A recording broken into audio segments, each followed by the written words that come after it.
акои ма, додарои ма Расули Акрам саллаллоҳу алайҳи васалам 14 рӯз беморӣ кашидагиянд. Чанд рӯз? 14 рӯз.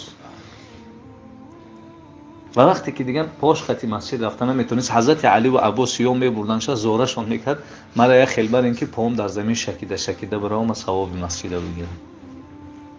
рӯзи якшанбе бениҳоят бемори пайғамбармон зиёд шид, буланд шид, ҳарорати баданаш баланд шид.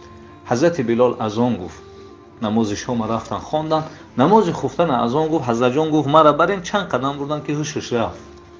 вақте ба ёд омад, аввалин суолаш ҳамин буд: оё мардум намоза хондиянд? ҳазратҷон шуморо интизоранд. дуюм бора ҳушаш рафт, сеюм бора ҳазрати Абубакр пеш дуромад намоза сар кард. ҳазратҷон ба ёд омад, гуфт мардум намоза хондиянд? ҳазратҷон вақти намоз намуфт. ҳазрат дуромад, саҳобаҳо такбир гуфтанд, ҳазрати Абубакр як тарафа истод, ҳазратҷон пеш дуромад, намоз тамом шид. гуфт Абубакр чаро намози мардума нахондӣ? гуфт барои ман муносиб нест, ман пеш бидурам та яқиби ман намоз бихонем, ҳайра қабул надорам. ҳазратҷон азони бомдода азон гуфтанд, боз ҳазрат ишора кард мара масҷид барем.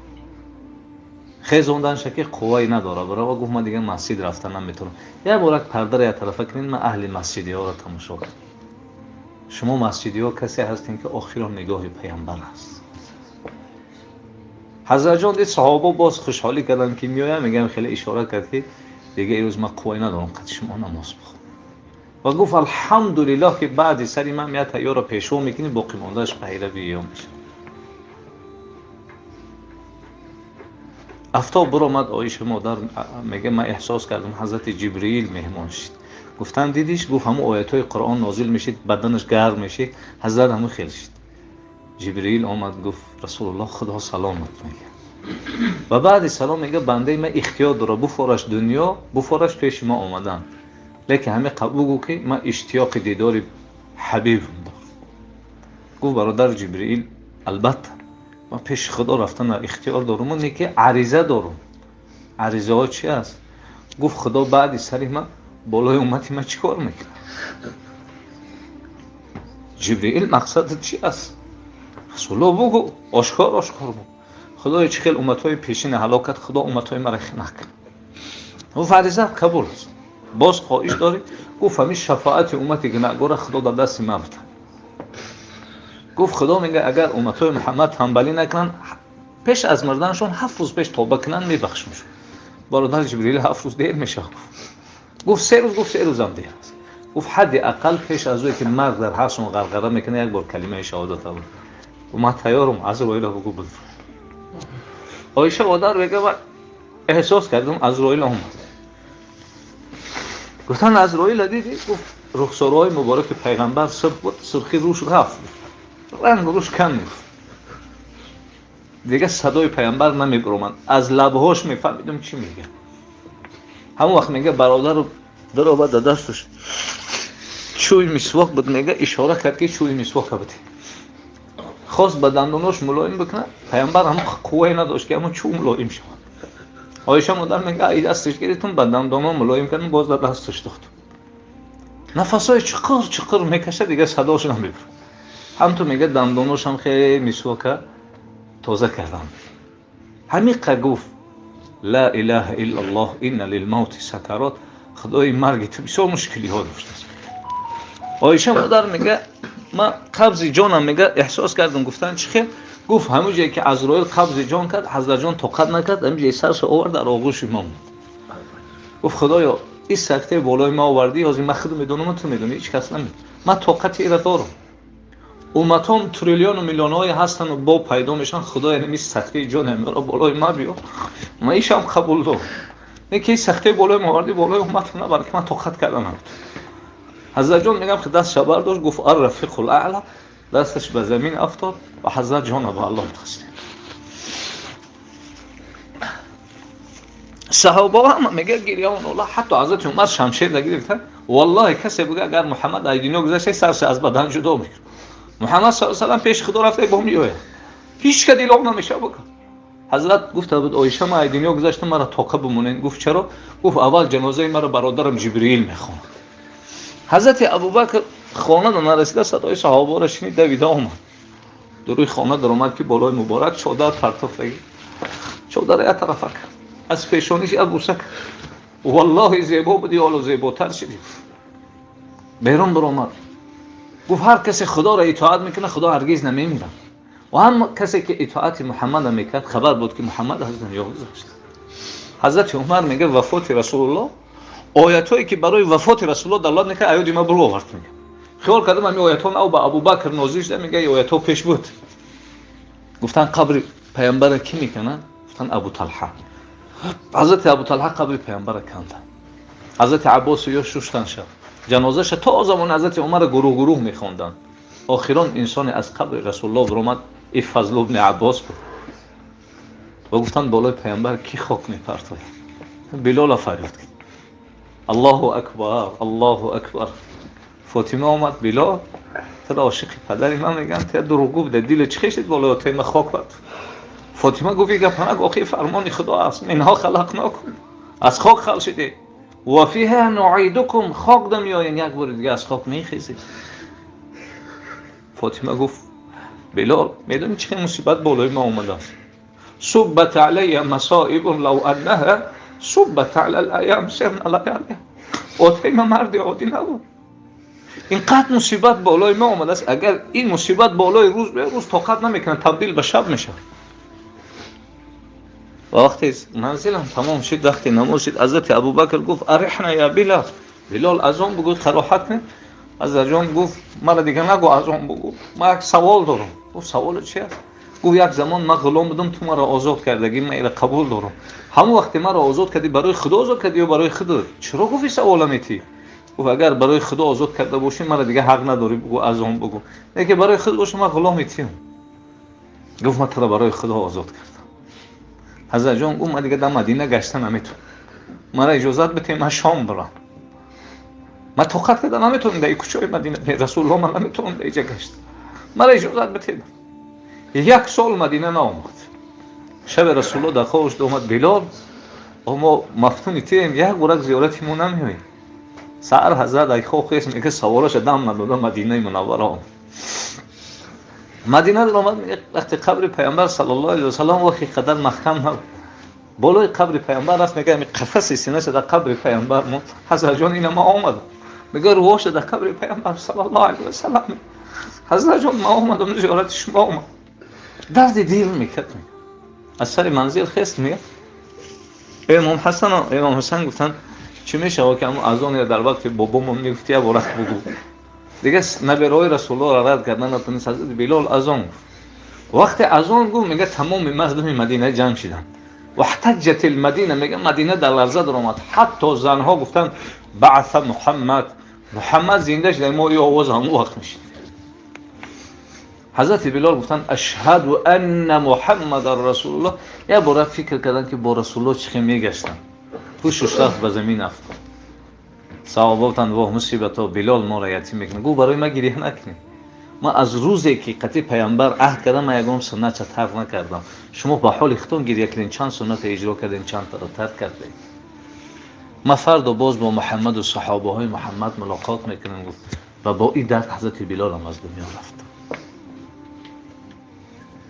پس رسول اکرم صلی الله علیه و سلم 23 سال برادرای ما فیصله زندگیشون نگاه بکنین سربلندی جوره هاش میخواست که رفیقاش سربلند داشت. یکی از قصه ها و صحابه ها را واقعش نقل میکنه. میگه تا حال من ایمان نداشتم اینقدر نسبت محمد صلی الله علیه و سلم نفرت داشتم و یک زن نقص دیدم یک دختره که وایم میگه نفرت داشت و یا شرط مون امی کارچه را زهرآلود میکنی قفس سینه محمد پاره میکنی من عروسی تو هست.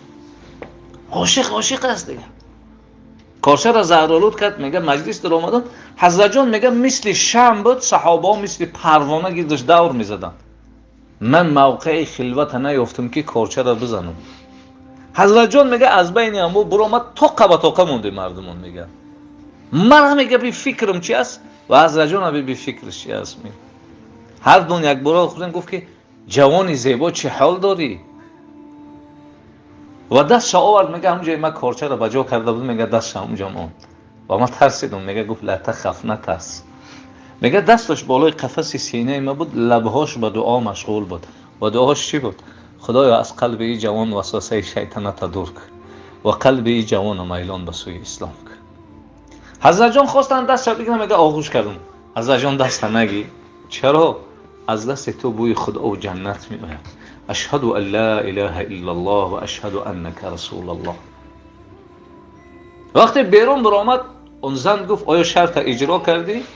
گفت قطعا گپ نزن. گفت از زبان تو شیطان حرف میزنه. گفت به آواز کن التماس، از زبان شما گفت شیطان حرف میزنه. گفت نگاه تو دیگه برای من حرام است. لحظه ایمان قبول کرد. چقدر اسلام استوار است. و این روز اجداد و اولاد من و شما مسلمان، اجداد و اولاد من و شما مسلمان. حضرت عمر رضی الله تعالی عنه این روز نامشون رو بگیرم یک بار جیگرتون رو تکان میتن. میدونین پیش از اسلام حضرت عمر چقدر پیامبر صلی الله علیه و سلم ناراحتی آورده است. حضرت عمر میگه از من دشمن سخت بالای حبیب خدا کسی نبود. روز میگه حضرت جان مرا زوره کرد، ای بچه خطا، یه لحظه مرا تنها مون مادر که نماز بخون. نعوذ بالله میگه من روز دیدم رسول الله نماز خونده است، با دیلم گفتم این شاعر بی شعر خونده است. حالا تلفظ نکردم، میگه دیلم قطعی میگه خدا رسول الله میگه می آیات خوان بسم الله الرحمن الرحیم و ما هو بقول شاعر. سخنای محمد سخنای شاعران نیست. حضرت عمر میگه گفتم این فالبین بود، مرا فهمید. میگه دویم جواب خوان و ما هو بقول کاهن. سخنای محمد سخنای فالبینا هم نیست. حضرت عمر میگه والله والله گفتم که این مرد کسی از صاحب داره. من فکر کردم الکی جوابامو گرفته استم. بعد یعنی میگه من 6 سال بعد مسلمان شد. حضرت علی میگه روز حضرت جعفر هجرت کرد. ما برو آمدم یک کمپی رفته است. گفتم مادر کجا میری؟ گفت عمر مسلمان نشدی؟ زمین خدا بسیاره، میرم یه سرزمین دیگه. زنک ای صفا. حضرت عمر گفت که در پناه خدا باشی. وقتی نام الله گرفت زن ای سفرش گشت آمد گفت مردک جان حیدم بته عمر نام خدا را گرفتیست. گفت زنک خوب ساده قسم به خدا خریب و به عمر مسلمان میشه. عمر مسلمان نمیشه. و شب کار دا گرفت. سحر بر آمد گفتن کجا میری؟ گفت یک کس با یک کس میرم محمد میکشم، اولادای محمد مرا میکشن، باقی مانده عربا آرام میشن. صحابه گفت اگر تو مسلمان کشی برو خواهرت بکش، خواهرت پناهی مسلمان شدگی است. گفت این تا اوجا میروه من در برم رسول الله را بگم که عمر آمده است. وقتی عمر شمشیر دا میبرورد از غلاف تا به مقصدش نمیرسید دوباره نمیموند. آمد گفت حضرت جان عمر آمده است. رسول الله پروا نداره، حیران میشن که از عمر همه تشویش بود. زیرا حضرت عمر همون شب قصد کشتن رسول الله را کرد. همون شب رسول الله این دعا را کرد. رفت به پیش خانه ابوجهل و عمر گذشت. گفت خدایا اسلام مرا زینت بده به احد عمرین. همین تا شما مسلمان و اسلام مرا زینت بده. گفتن عمر آمده است. حضرت یقین کرد که داشت در حق کی قبوله؟ حضرت عمر رضی الله تعالی عنه. امیر حمزه رضی الله تعالی عنه گفت خوب عمره میبینیم نیتش خوب باشه خوب، نه که اگر نیتش خوب نباشه پاره پارش میکنه. حضرت عمر آمدن ایمان آورد. روز حضرت عمر گریه کرد. رسول الله گفت عمر چرا گریه داری؟ گفت حضرت جان همین کارهای پیش از اسلام مرا ناراحت میکنه. گفت کدام کارو؟ گفت خودت میدونی که من مشهور بودم دخترها را زنده به زنده زیر خاک کردم. من 20 تا دختر زیر خاک کردم. 17 تا شیخ دم نیست. دخترای رفیقم 3 تا شیخ بود. 3 تاش 2 تاش هم پروانه دادم. دخترچه سیما وقتی گرفتم صحرا میرفتم. دخترچه ناز میکرد با پدرش استراحت رفته. گیرگیردی ما بازی میکرد. من قبرش میکندم خاکا در ریشای ما میچسبید. میومد آتجان گفته ریشای ما را تازه میکرد و نمیدونست که قبرش است. و ماندمش با چیزی و از بین زدمش ناله کرد. آتجان من چی گناه کردم این معامله را نسبتی من؟ هر بار همین جای قصه دا میومد رسول الله چی میگفت؟ اعید یا عمر. عمر یه بار دیگه قصه تا ایسر کرد. همین جا میرسید رسول گفت عمر اگر اسلام قبول نمیکردی آتش جهنم انتظارت بود. و این اسلامی کارایت را از بین برد. رفیق خوب انسان از چه حالت به چه حالت میاد. رسول اکرم 6 تا فرزندش با دست خودش در لحد موندگی. 6 تا فرزند. بچه‌ش ابراهیم 8 ماه بچه که در لحد میمون.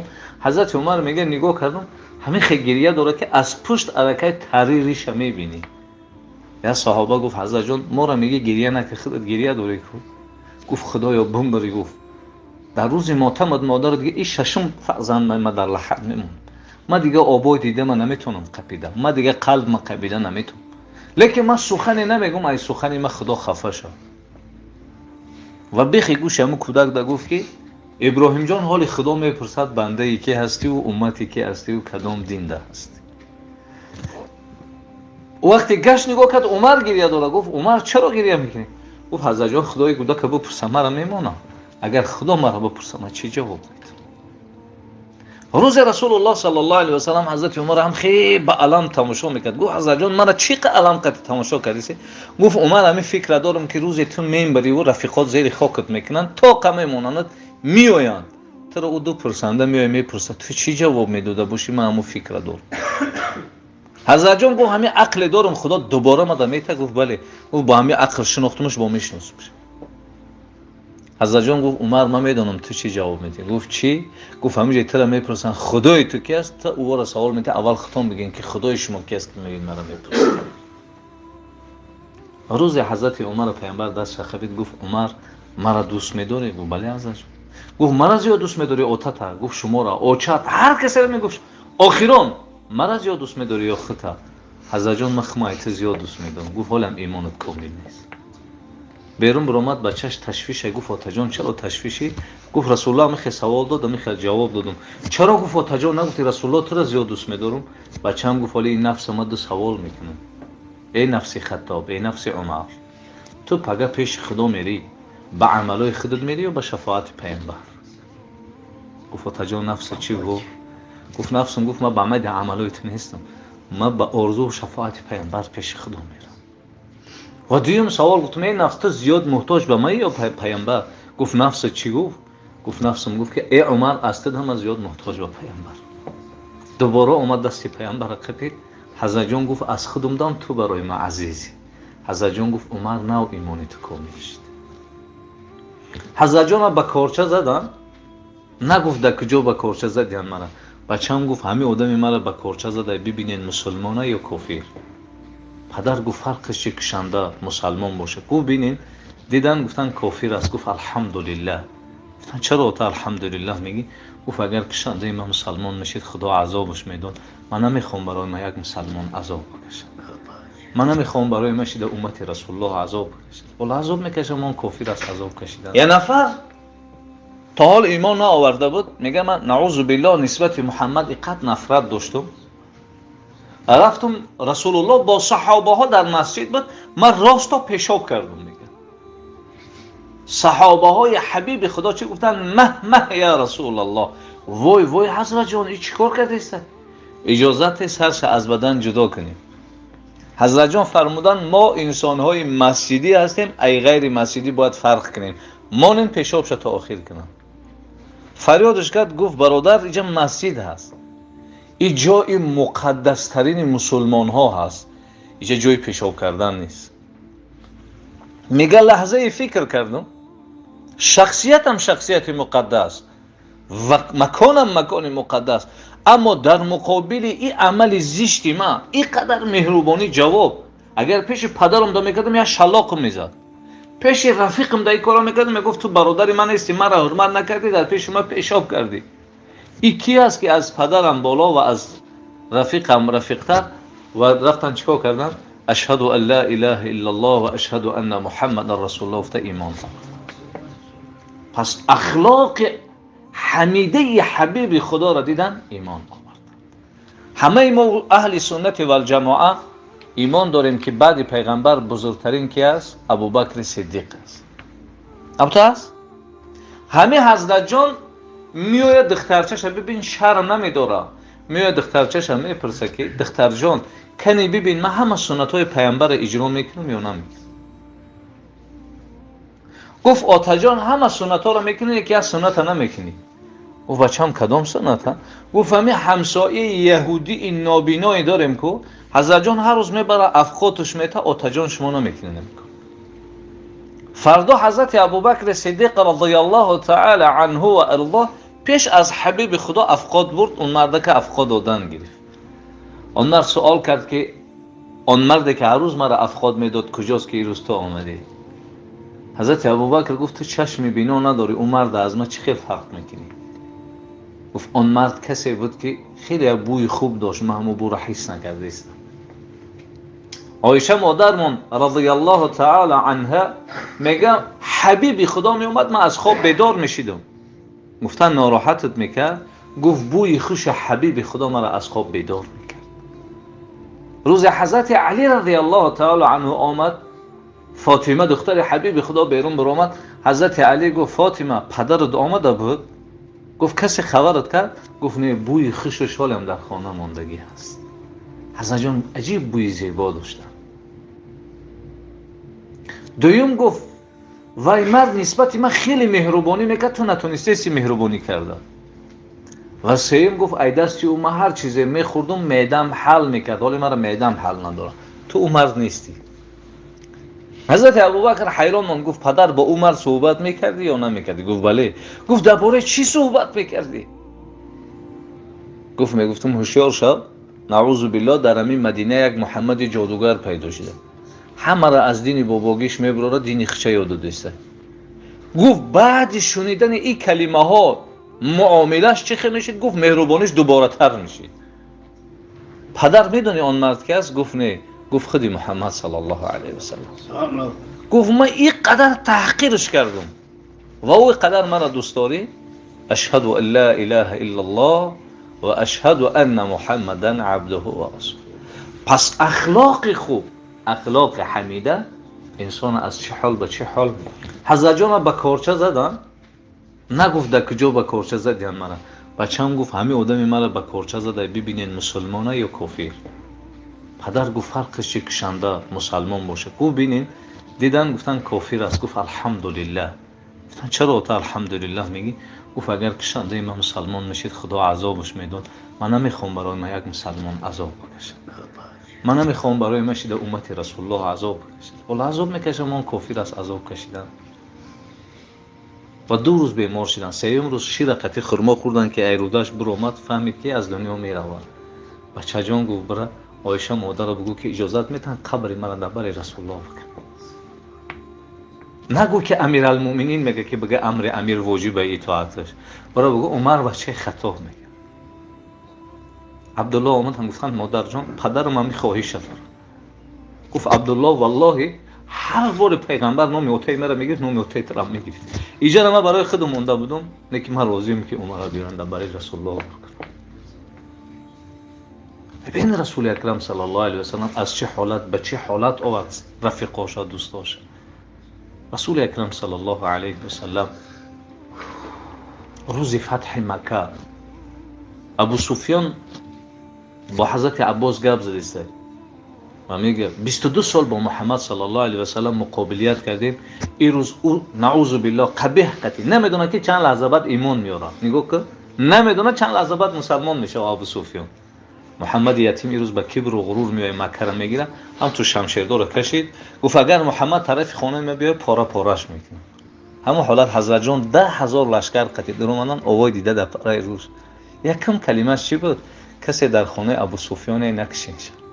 ابو سفیان حیران شد. گفت عباس من یک محمد بعد میبینم، محمد یک مرا دوست میداره، من اگر برم ایمان بیارم ایمانی مرا قبول میکنه. من امیر حمزه را نقشه کشیدم شهید کردم. گفت بله. گفت یکی اگر من عرض بکنم ایمانی مرا قبول نکنه اسلام، من چیکار کنم؟ گفت همون عذرهایی که برادرای یوسف برای یوسف خونده بودن تو برای رسول الله بکن. حضرت جان آمدن گفتند بلال مقدس ترین مکان حالی در نزد خدا مکه، لیکن ای بلال حالی تو در نزد خدا ای مکه هم بزرگی، خیلی بالای مکه برو اذان بو. ابو سفیان دید بلال اذان گفت گفت عباس واقعا دین محمد دین حق است. گفت چرا؟ گفت غلام سیاه دیدی زمانی در خاک خون آغشته بود، بزرگی دین ابی غلام ای کجا برد ما را از کجا به کجا.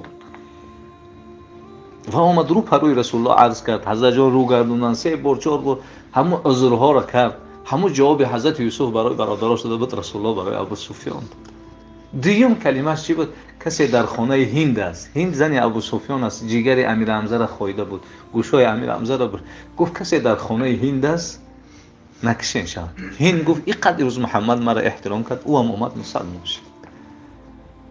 بچه ابو جهل گریخت. گفت آیا محمد زنای ما را گرفت، خانه ها را گرفت؟ گفت نه، همه را آزاد کرد. بچه ابو جهل هم اومد مسلمان شد. اخلاق پیامبر دیدی چقدر اخلاق است. اخلاق خوب در درجه انسان بالا میبره.